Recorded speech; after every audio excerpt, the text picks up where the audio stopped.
elle s'inscrit pour la première fois dans l'histoire de la Palestine. Bien entendu,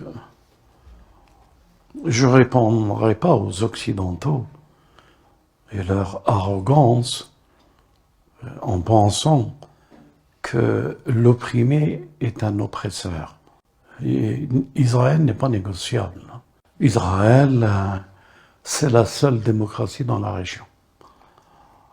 Et chacun prend à sa mesure la réflexion pour soutenir l'État sioniste d'Israël. Chacun, avec sa haine et son islamophobie cachée, déverse son venin sur le peuple de la Palestine et sur la résistance. Le destin et la lecture du destin des temps eschatologiques, j'en ai parlé beaucoup, me permet aujourd'hui de vous dire que cet événement rentre dans l'eschatologie.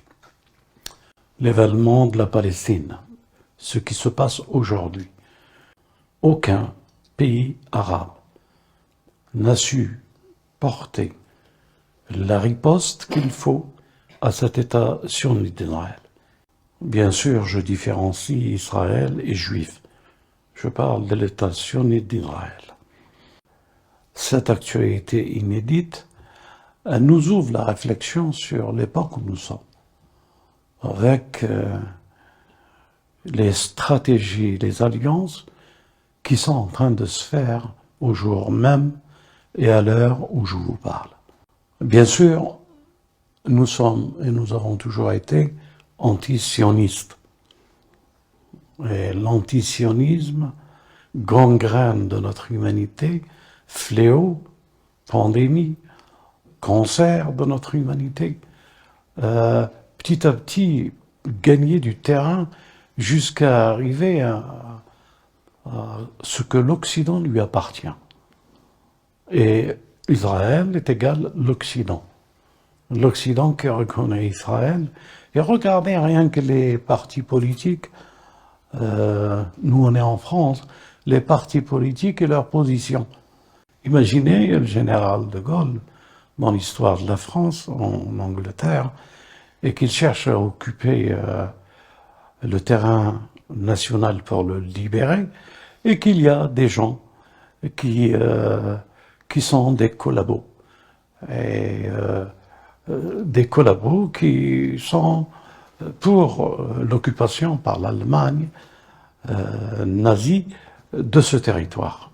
Alors, si je dis le général Vaillant, si aujourd'hui il était là, et il était là hier, il aurait été pro-palestinien et il était pro-palestinien. Aujourd'hui, tous ceux qui soutiennent Israël ne sont ni plus ni moins des collabos contre une résistance qui cherche à reprendre ses droits sur la ville sainte, qui cherche à reprendre ses droits sur les terrains usurpés et occupés. Pour nous, c'est évident que nous devons soutenir la cause palestinienne. Il faut que les Français le sachent et de comprendre que les hommes politiques de ce pays ne sont pro-israéliens que dans l'espoir que le CRIF et les organisations mafieuses sionistes leur apportent leur appui ici ou aux États-Unis ou dans différents pays de l'Occident. En somme, nous devons témoigner d'une vérité toute simple. Toute personne a droit à la sécurité. Toute personne a droit à revendiquer un territoire usurpé, occupé. Toute personne qui croit en un édifice, qu'il soit religieux ou autre, qu'il appartient à une communauté, doit être respectée. Et non pas, comme aujourd'hui, cette semaine passée, Jérusalem, Al-Aqsa, la mosquée, Al-Aqsa a été plus d'une fois souillée par la présence sioniste et combattue. Les appels palestiniens n'arrêtaient pas de dire de se retirer, etc., etc. Et ils ont répondu, ces sionistes, que par les crimes qu'ils ont commis. Alors, tous nos prières de tous les croyants, qu'ils soient juifs, chrétiens ou musulmans, doivent aller à ceux qui sont opprimés injustement. Nous sommes dans un tournant de l'histoire, mes frères et sœurs, et à nos frères, ceux qui nous suivent. Nous sommes dans un tournant de l'histoire de l'homme. Il ne s'est jamais présenté à ce niveau pour la conscience universelle. Alors, aux hommes politiques, la honte sur vous. Vous allez voir, vous allez évoluer, vous allez comprendre. Et après, vous vous dites, parce que la vérité, elle apparaîtra comme la guerre d'Algérie. Et je tiens aussi à rendre hommage, en ce qui concerne la guerre d'Algérie, aux communistes, aux hommes de gauche. Et vous verrez toujours les hommes de gauche avoir une piété dans le cœur de pouvoir rendre justice consciemment que tous les hommes doivent avoir une part de justice et une part des bénéfices.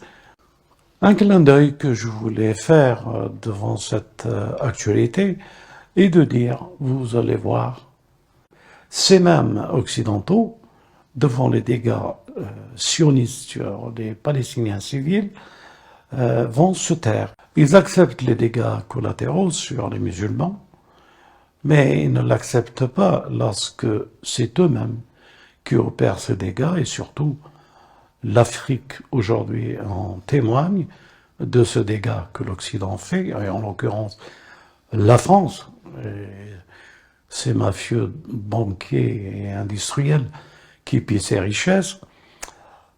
Nous sommes dans un tournant. Alors aujourd'hui, les sionistes bombarderont la Palestine. Et cela va monter graduellement pour que ce territoire devienne un enjeu majeur pour notre humanité. C'est là où apparaîtra le renouveau de conscience et de la justice, et que les hommes et les femmes prendront leurs responsabilités devant cet événement. Vous verrez, les frontières autour de cet État sioniste vont se préparer et méditent même actuellement quelle est la meilleure riposte appropriée à cet État arrogant. Tout destin, ce que nous allons vivre dans le futur, appartient à Dieu. Nous sommes des gens qui croyons en lui. Et nous espérons que nous marchons dans les traces de ce qu'il a aimé, de ses prophètes, du Messie et du Mahdi. Et nous espérons vous faire prendre conscience que les frères, on ne peut pas rester ignorants devant une telle actualité. Cela nous frappe de vérité et nous bouscule. Et le minimum que nous pouvons faire, et surtout nous qui habitons l'Occident, c'est de prier. Nous sommes pro-palestiniens. Nous sommes avec tous les Palestiniens, juifs, antisionistes, tous les Palestiniens chrétiens, antisionistes, tous les Palestiniens musulmans, antisionistes. Comment vont réagir ceux qui ont tendu la main à cet État sioniste et qu'ils se sont salis avec, en pensant serrer la main sioniste leur donnera une certaine sécurité. Alors que cet État sioniste n'arrive pas lui-même à se défendre. Comment les Émiratis vont-ils regarder leur peuple? Et chez tous ceux qui collaborent et qui ont collaboré.